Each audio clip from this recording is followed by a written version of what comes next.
這個日本的新聞昨發生着大地震，機場關起來，飯店的人潮大爆滿，有袂少台灣旅客調離當地無所在通住。啊，佇日本的台商伸出着援手，免費提供着包棟的別裝，來展現着同胞互相幫忙的溫暖的力量。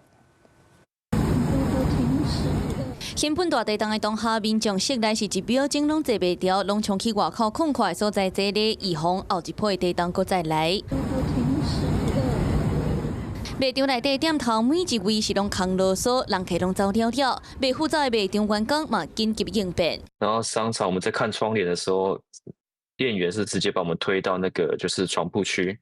然後讓我們趴在床上，然後把那個枕頭套在我們頭上，這樣。當地台灣東鄉會副會長羅建豪登去到厝，發現電視未冚的地震咧搖，就倒佇塗骹，攏是必損。不過加在厝也閣會當大。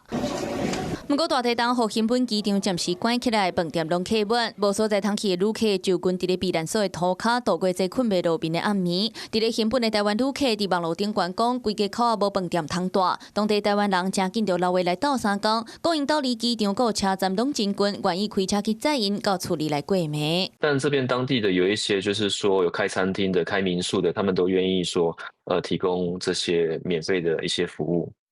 那透過這邊同鄉會，還有一些朋友們的轉介紹，其實蠻多的人有提供他們的愛心在這邊給這些有需要的人。閣有佇咧新本經營民宿的台灣人嘛，主動來鬥相共，邀請互帶囡仔的家庭免費來住。透過熱情的網友鬥探，民宿會當講是攏客滿。閣有台灣人普文指示當地台灣旅客，若拄着狀況會當就近去周邊的避難所，閣真大心附避難所的地址，互人佇咧他鄉的台灣旅客拄着大地震不安的心情，感受到溫暖。